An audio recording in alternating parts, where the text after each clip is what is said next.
प्रभु यीशु मसीह के प्रिय और मधुर नाम में आप सबों को जय मसीह की। प्रेज द लॉर्ड यीशु सहाय कहती हूँ। इन दिनों में मैं हॉस्पिटल में हूँ और जो अनुभव मैंने इन दिनों में परमेश्वर से प्राप्त किया है उसके अनुसार आज मैंने वचन को लेकर के आई हूँ। और जब हम अपने अनुभव के साथ में परमेश्वर के वचन को जब हम लोग स्मरण करते हैं या फिर परमेश्वर की दी हुई वचन हमको जब प्रकाशित होता है, सचमुच में हमको कितना ढाढ़स मिलता है। तो इन्हीं सब बातों को मद्देनज़र जो कि परमेश्वर ने आज मुझे सिखाया है इन विगत दिनों में, कुछ दिनों से जबकि हम हॉस्पिटल में हैं, और जो अनुभव मैंने परमेश्वर के साथ में रह करके किया है, आज मैं उन्हीं बातों को शेयर कर रही हूँ। तो जो पाया जाता है, मैं आशा करती हूँ कि जो आज मैं बता रही हूँ ये आपके जीवन में भी ज़रूर ही आशीष का कारण ठहरेगा।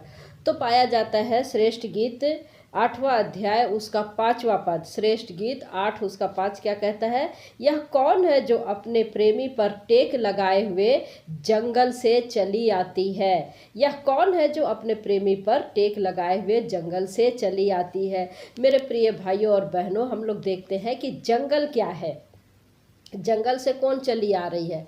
तो हमारे जीवन में जब परेशानियों का दौर आता है, जब परेशानियों का दौर को हम लोग देखते हैं, बड़ी कठिनाइयों को हम लोग देखते हैं, बड़ी परेशानियों को हम लोग देखते हैं, तो ये एक जंगल को हम लोग देखते हैं। जबकि हम लोग देखते हैं कि बाइबिल हमको क्या बताती है कि जब इजरायली मिस्र की गुलामी से छूट गए और जंगल में सफ़र कर रहे थे, तो ये एक बड़ी परेशानी को बताता है। एक परेशानी का दौर, तकलीफ़ों का दौर, दुख का दौर, पीड़ा का दौर, असहाय का दौर। और इन दिनों में इन्हीं सब बातों को महसूस कर रही हूँ।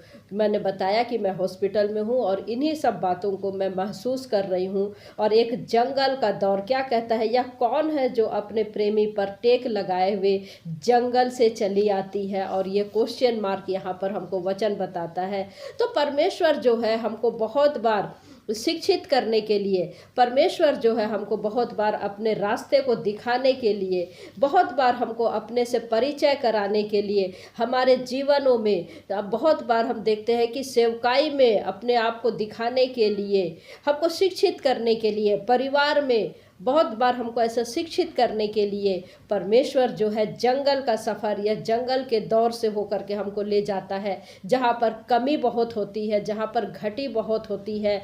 और जब इजरायली जंगल में थे तो हम लोग देखते हैं कि उनके आसपास में ना तो उनके पास में खाने की समस्या थे, पीने की कमी थी। तो जहाँ पर कमी थी और हम देखते हैं हम कहाँ तक हम जा सकते हैं, कहाँ तक हम जा सकते हैं हमको पता ही नहीं चलता। हम आगे जाए पीछे जाए हमको मंजिल समझ में नहीं आता। अब जब जंगल के बीच में आप यदि सफ़र करेंगे, जंगल में आप देखेंगे तो आपको ना रास्ता दिखेगा ना सब कुछ दिखेगा। आप दाएं देख रहे पेड़ पौधे पूरे जंगल से भरे हैं, बाएं देख रहे पूरे जंगल से भरे हैं। आप चलते जा रहे लेकिन आपको मंजिल का ठिकाना नहीं मिल रहा है। तो मेरे प्रिय भाइयों और बहनों, इन दिनों में जो मैं हॉस्पिटल में हूँ, मुझे यही महसूस हो रहा है कि हमें जंगल का सफ़र जो कि परमेश्वर अपने विश्वासियों के जीवन में लाता है, कम से कम एक बार तो अवश्य ही हर विश्वासी के जीवन में आता है जंगल का सफ़र। क्यों आता है जंगल का सफ़र? हम जितना जंगल के सफ़र के दौर से हम गुजरते जाते हैं, हम उतना मैच्योर होते जाते हैं, परमेश्वर के और करीब होते जाते हैं, परिपक्व होते जाते हैं।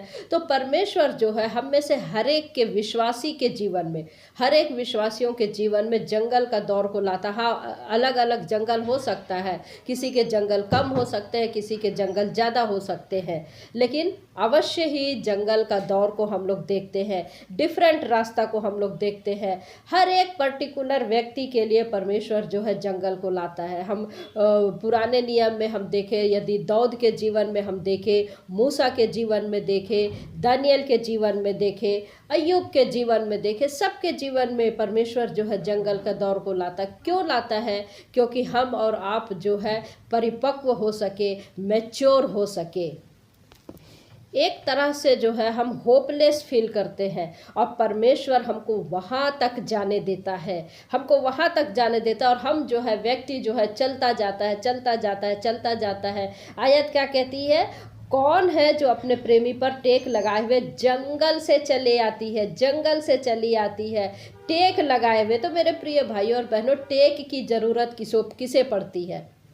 टेक की ज़रूरत किसे पड़ती है? टेक की ज़रूरत उसे पड़ती है जो कि असहाय है, चलने में सामर्थ्य नहीं है, उठने बैठने में सामर्थ्य नहीं है, जो कमज़ोर है, चल नहीं पा रहा है, उसको सहारे की ज़रूरत होती है और वो सहारे के लिए वो टेक करता है।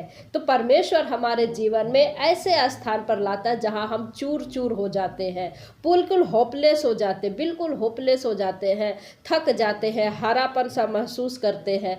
ऐसे स्थान पर जब परमेश्वर हमसे मुलाकात करता है, ऐसे स्थान पर जब परमेश्वर हमसे मुलाकात करता है और जब परमेश्वर के पास में जब हम 100% निर्भर हो जाते हैं, वो चाहता है कि हम ऐसे समय में उस स्थान पर हम परमेश्वर से मेल मिलाप करें और उस स्थान पर हम 100% परमेश्वर पर निर्भर हो जाए। तो परमेश्वर उस जंगल को बनाए रखता है हमारे जीवन में। तो मेरे प्रिय भाइयों और बहनों, जब भी आपके जीवन में तकलीफ हो, मुसीबत हो, तो हमको देखना है कि परमेश्वर ने हमको इस जंगल के सफ़र में रखा है। तो जब हम सीख रहे हैं, हमारे पास में आधार नहीं है, परमेश्वर का वचन क्या कह रहा है कि हम टेक लगाते हैं।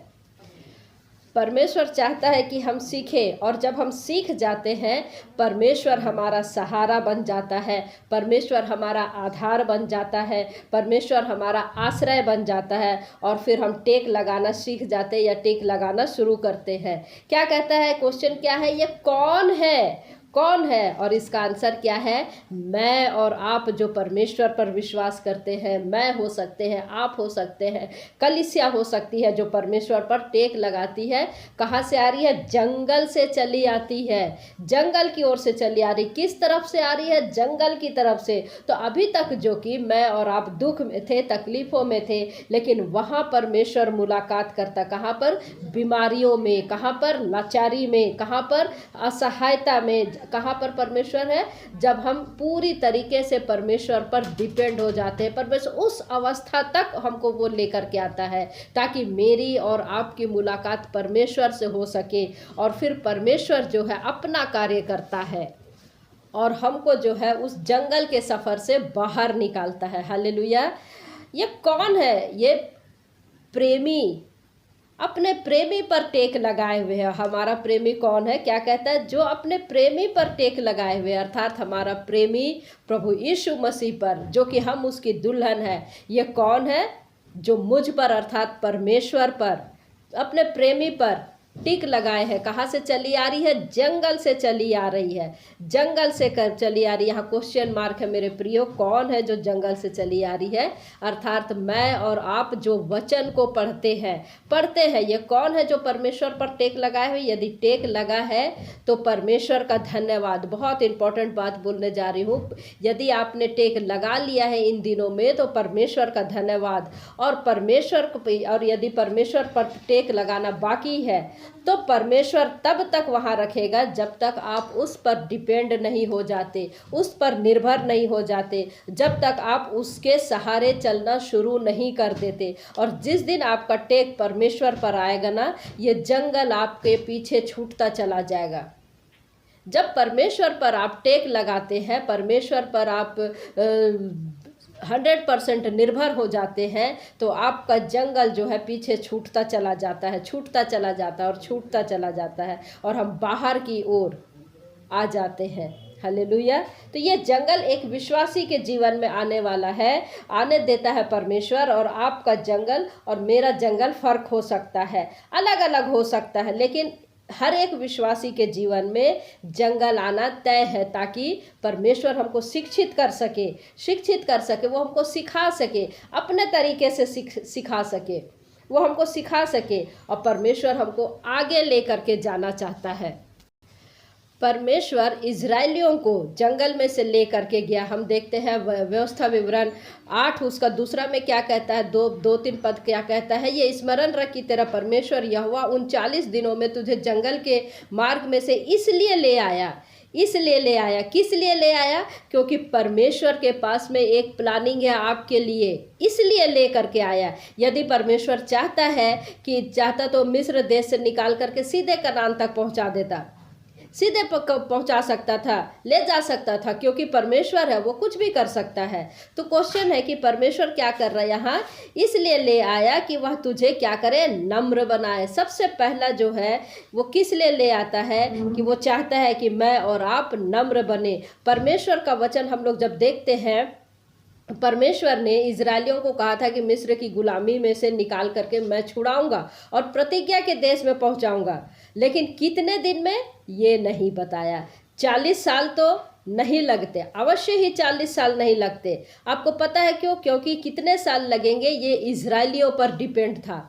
ये इजरायलियों पर डिपेंड था कि वे लोग परमेश्वर के साथ कैसा बर्ताव करेंगे। जितना जल्दी वे परमेश्वर के तरीकों को सीख जाते, उतना जल्दी ही वे बाहर निकल पाते, उतने जल्दी ही वे प्रतिज्ञा के देश पर वे पहुंच पाते। क्योंकि परमेश्वर को मजा नहीं आता कि हम और आप जंगल में रहें। परमेश्वर बहुत ज़्यादा समय तक, लंबे समय तक हमको जंगल में बिताने देना नहीं चाहता है। हम जितनी जल्दी उसकी बातों को सीख जाएंगे, उतनी जल्दी हम बाहर निकल जाएंगे। पर मेरे प्रिय भाइयों और बहनों, परमेश्वर चाहता है कि हम जितनी जल्दी सीख जाएं, उतनी जल्दी हम बाहर निकल जाएं। परमेश्वर को किसी भी प्रकार से शौक नहीं था 40 साल तक, या फिर हम ये कहें कि एक ही जगह पर उनको रखने का शौक नहीं था, किंतु इजरायलियों की बेवकूफ़ी और इजरायलियों की गलती के कारण वे इतने दिन तक के 40 साल तक रहे। या यूँ कहे कि एक उम्र गुजर गई, पीढ़ी गुजर गई। मेरे प्रिय, परमेश्वर कहता है कि इन पीढ़ी को तो जाने नहीं, ये क्या कहता है, इन पीढ़ी के लोग तो नहीं जाएंगे, नेक्स्ट जनरेशन जाएगी। और अगली पीढ़ी को समझदार होने में सालों लग गए। तो सबसे पहला वो क्या चाहता है कि हम नम्र बने। जब भी हमारे जीवन में किसी प्रकार की तकलीफ होती है, मुसीबत होती है, हम असहाय महसूस करते हैं, टूटने की अवस्था तक आते हैं, परमेश्वर के वचन जो व्यवस्था विवरण 8वां अध्याय 2-3 पद को हमेशा स्मरण रखें कि परमेश्वर क्या कहता है कि हम नम्र बने। क्योंकि वचन क्या कहता है कि परमेश्वर दीन और नम्र लोगों का फेवर करता है, किंतु अभिमानियों का वो सामना करता है। तो फर्स्ट गोल क्या है? नम्र व्यक्ति को वो परमेश्वर जो अपनी बात को सिखाता है, या नम्र व्यक्ति वो है जो अपने परमेश्वर की सब बातों को मानता है, चाहे उसकी खुद की मन की इच्छा हो या ना हो। तीसरा पद क्या कहता है व्यवस्था विवरण में? क्या कहता है? उसने तुझको नम्र बनाया और भूखा भी रहने दिया। हम लोग क्या देख रहे हैं यहाँ? तकलीफ से गुजरने दिया, दुख से गुजरने दे रहा है। जैसे आज मैं महसूस कर रही हूँ, वो हमको कितने दुख से गुजरने दे रहा है। क्यों? क्या परमेश्वर के पास प्रबंध नहीं है? ये क्या परमेश्वर हमको चंगा नहीं कर सकता है? परमेश्वर यूं चाहे तो चंगा कर सकता है, लेकिन वो हमको क्यों कमी घटी में हमको जाने देता है? वो क्यों हमको इस तरीके से गुजारता है? परमेश्वर के पास में प्रबंध नहीं है, ऐसा हम कभी नहीं सोच सकते मेरे प्रिय भाइयों और बहनों। परमेश्वर के हम लोग कई बार कुड़कुड़ाते हैं कि क्या परमेश्वर जब आपके पास में प्रबंध करने की ताकत है तो क्यों नहीं प्रबंध करता? आपके पास छुटकारा देने की ताकत है तो क्यों नहीं छुटकारा देता? चंगाई देने की ताकत है तो क्यों नहीं देता है? और यदि मेरे प्रिय परमेश्वर कहता है कि यदि मैं सब कुछ तुम्हें समय पर दे दूं तो तुम्हारा मकसद तो पूरा हो जाएगा, लेकिन मेरा पर्पस अधूरा रह जाएगा। परमेश्वर हमसे कहता है कि मैं यदि सब चीज़ तुमको तुम्हारे समय के अनुसार दे दूं तो तुम्हारा मकसद तो पूरा हो जाएगा, लेकिन मेरा मकसद अधूरा रह जाएगा।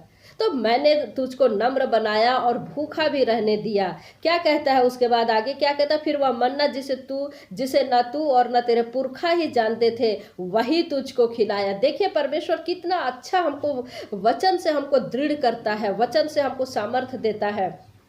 क्या कह रहा है कि परमेश्वर ऐसी चीज़ हमको देने की तैयारी में है, ऐसी चीज़ देने की तैयारी में जो आपके खानदान में किसी को नहीं मिला, आपके पूर्वजों में किसी को नहीं मिला, आपके पीढ़ी में किसी को नहीं मिला, वो चीज़ परमेश्वर हमको देना चाहता है। घटी में है तो वो प्रबंध करने वाला परमेश्वर है, और ऐसा आश्चर्य कर्म करने वाला है जो आपके पूरे पूर्वजों ने नहीं देखा, आपके खानदान ने नहीं देखा। वही तुझको खिलाया इसीलिए कि वह तुझको क्या कहता है? वही तुझको खिलाए इसलिए कि वह तुझको सिखाए।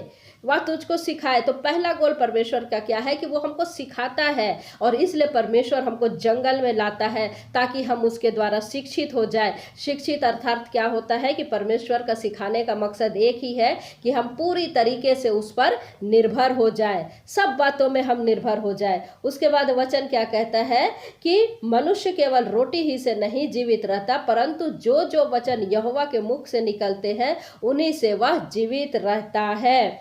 तो जब दुनियावी हम देखते हैं दुनिया रोटी पर निर्भर करके जीती है, तुम मेरे वचन पर निर्भर हो जाना। वचन हमको क्या बता रहा है कि मनुष्य क्या है, मनुष्य जो है केवल रोटी ही से नहीं जीवित रहता। कहने का अर्थ है कि दुनिया जो है रोटी पर निर्भर करके जीती है, पर मेरे वचन पर तुम निर्भर हो करके जीना। दुनिया नौकरी पर निर्भर करके घर चलाती है, परंतु तुम मेरे वचन पर निर्भर होकर घर चलाना। दुनिया की तरीके से जीती है, परंतु तुमको मेरे तरीके से जीना है, मेरे वचन पर निर्भर होकर के जीना है। जब तुम घटी के दौर पर से जाओ, कहना कि परमेश्वर मेरे लिए सब कुछ पूरा कर सकता है।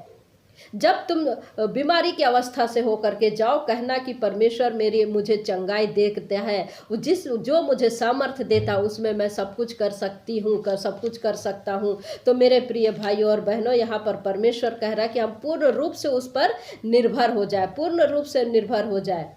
और इसलिए वो हमको और आपको सिखाना चाहता है। क्या कहता है? मनुष्य केवल रोटी ही से नहीं जीवित रहता, परंतु जो जो वचन यहोवा के मुख से निकलते हैं उन्हीं से वह जीवित रहता है। तो हमारे लिए जीवन दुनिया की रिसोर्स से नहीं होता, या हमारे लिए जीवन दुनिया की रिसोर्स से नहीं आता। हमारे लिए जीवन और आशीष परमेश्वर की रिसोर्स से आता है। तब हमारा परमेश्वर कहेगा हो जाएगा और रच जाएगा, तो सचमुच में हो जाएगा। तो जंगल से ना घबराए, जंगल के जीवन से ना घबराए। यदि परमेश्वर जंगल से लेकर के जाता है, वो हमको निकालता भी है। कई बार हम देखते हैं पहला जंगल, दूसरा जंगल। जैसे हम पुराने लोग जो है स्कूल जाते थे तो हम देखते हैं कि 5th बोर्ड होता था, 8 बोर्ड होता था, 10th बोर्ड होता था, 12th बोर्ड होता था।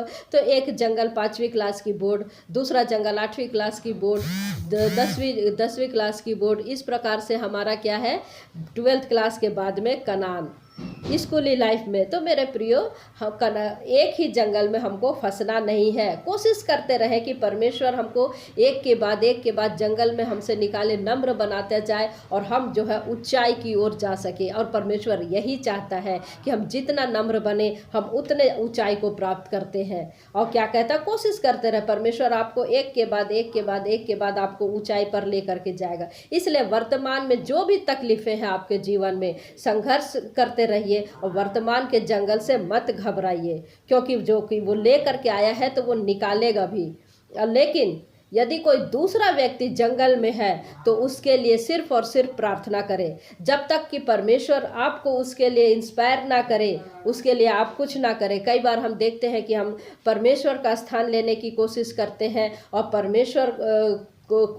परमेश्वर जो कार्य करना चाहता है उसको हम लोग क्या करते हैं, बिगाड़ देते हैं। बहुत बार हम अति दयालु बनने की कोशिश करते हैं और परमेश्वर के कार्य को हम लोग बिगाड़ देते हैं।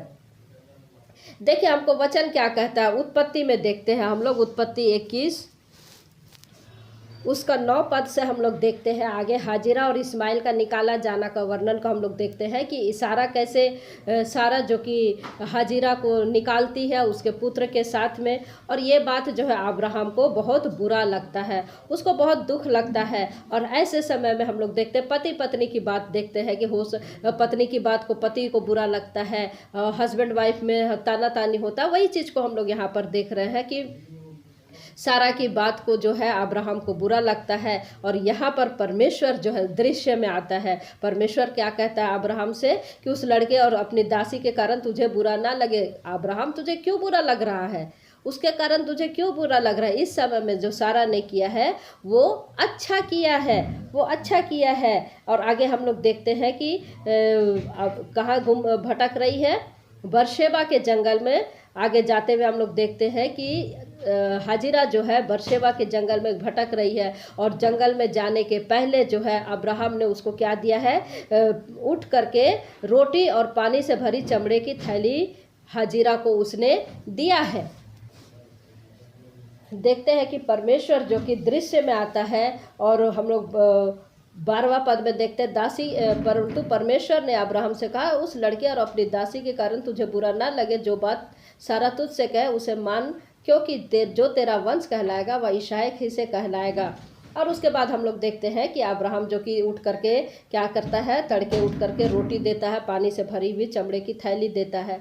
लेकिन वो कितने समय तक रहेगा? वो बहुत ही कम समय तक है, हम लोग देखते हैं।